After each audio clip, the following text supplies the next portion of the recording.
Hello everyone, আসসালামু আলাইকুম রহমতুল্লাহি ওয়া বারাকাতুহু। সবাই কেমন আছেন? আশা করি সবাই ভালো আছেন। আমিও ভালো আছি আলহামদুলিল্লাহ। আপনারা দেখতেছেন বি কেয়ারফুল ইউটিউব চ্যানেল এবং বি কেয়ারফুল ফেসবুক পেজ। আপনাদের সাথে আছি আমি কামরুল হাসান চৌধুরী। তো প্রিয় দর্শক, আপনারা সবাই জানেন বিএনপি চেয়ারপারসন বেগম খালেদা জিয়া বর্তমানে গুরুতর অসুস্থ অবস্থায় হসপিটালে ভর্তি আছেন।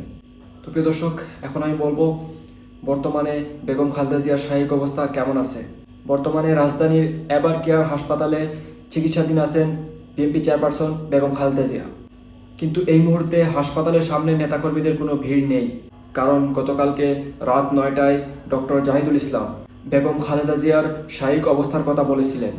তখন তিনি বলেন বেগম খালেদা জিয়ার শারীরিক অবস্থা বর্তমানে অপরিবর্তিত, কিন্তু তিনি চিকিৎসা গ্রহণ করতে পারতেছেন বলেও জানিয়েছেন তিনি।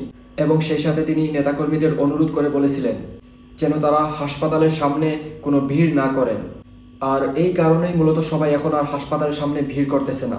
শুধুমাত্র গণমাধ্যম কর্মীরা রয়েছে সংবাদ সংগ্রহের জন্য, এবং কিছু আইন শৃঙ্খলা রক্ষাকারী বাহিনীও রয়েছে সেখানে নিরাপত্তা স্থাপনের জন্য। তো আসলে এখন পর্যন্ত বিএনপির পক্ষ থেকে কোনো ঊর্ধ্বতন নেতা বা হসপিটাল কর্তৃপক্ষ থেকে কেউ কিছু জানায়নি বর্তমানে বেগম খালেদা জিয়ার শারীরিক অবস্থা আসলে কেমন আছে বা তিনি কেমন আছেন। গতকাল রাতের ব্রিফিংয়ের পর থেকে এখন পর্যন্ত তিনি কেমন আছেন সেটা এখন পর্যন্ত আমরা জানতে পারিনি। তবে বর্তমানে এভার কেয়ার হাসপাতালের সামনে কোনো নেতাকর্মীরা নেই এবং উৎসুক জনতারও ভিড় নেই সেখানে। তো প্রিয় দর্শক, এই ছিল বেগম খালেদা জিয়ার শারীরিক অবস্থার বর্তমান আপডেট। তো প্রিয় দর্শক, আমি সবাইকে বলবো তিনিও একজন দেশের নেত্রী, দেশের রত্ন।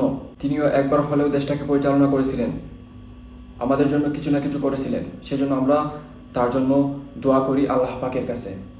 এখনকার মতো এই পর্যন্ত, দেখা হবে পরবর্তী প্রতিবেদনে। আল্লাহ হাফিজ, আসসালামু আলাইকুম রহমতুল্লাহি ওয়া বারাকাতুহু।